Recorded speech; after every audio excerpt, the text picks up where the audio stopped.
เอียสลูดโอ้เนี่ยนี่นะบ่แม่นเอียสลูดคักลายว่าจังไดวะคักสลูดโอ้เนาะเบียสลูดเนาะไล่ก็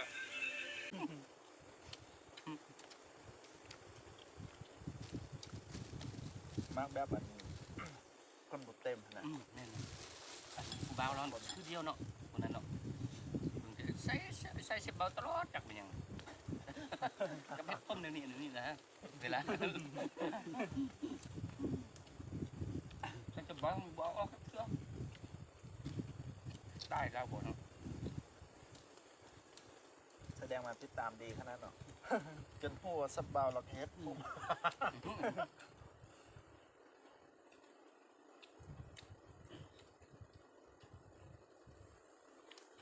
เข้าไปยิงข้ามเราเนี่ยเห็น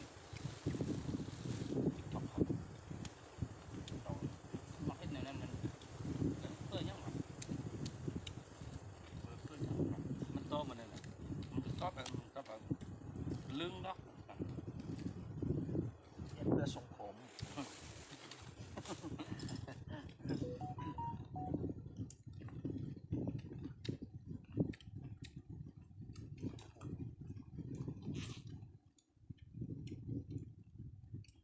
นอนเวียนคือกี่ขั้นเนาะนอนการกินข้าวเลยกันนวดเนาะ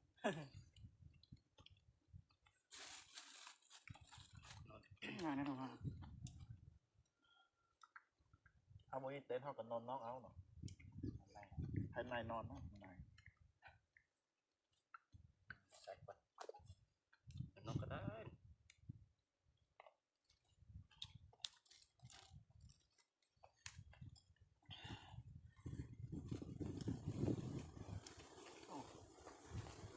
เนาะมันเนาะ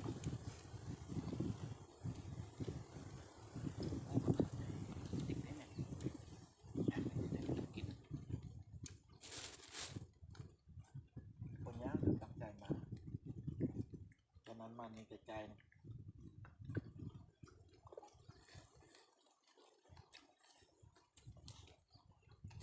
เงียบดีครับ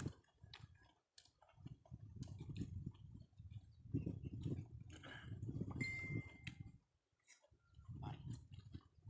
นี่ครับอ้าวเที่ยวจะไปดูบ้านเยื่อนะบุญเนาะ ผู้ใด บุญยิ่งมันเจอตัวนะนั่นไปมันเจอตัวนะเราก็ว่าเราอยู่นั่งบ้านเยื่อ เพื่อนเราอยู่เรื่องไหนเราวะนะ นี่จะให้มึงมีเลยบุญมีตาเดียวตอนทำอิฐกับเซี่ยวเนาะต้นไป เสือกัดลมเลยเนาะ ตัวบนลมเลยแต่ว่า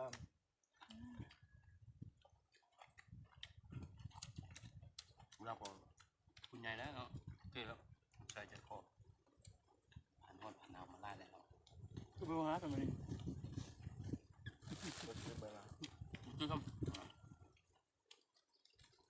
อันนั้นแบบที่ได้หรอ จังหวะเขาหามึงเนาะแล้วเราพับมุงเรามา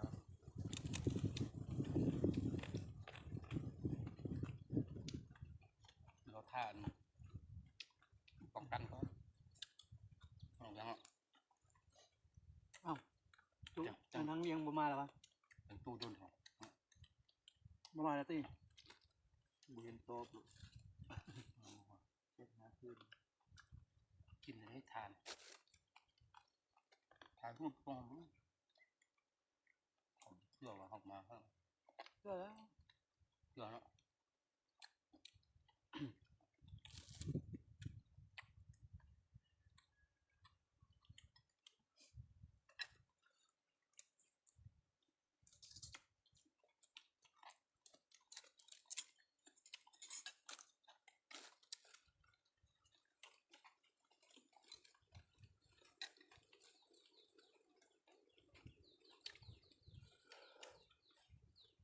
บรรยากาศพักเนาะครับผม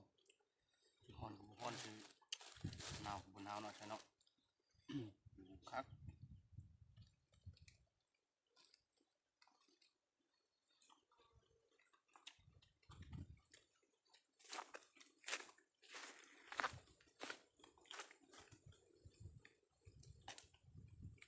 มู่เดียวกับเจ้าเพียง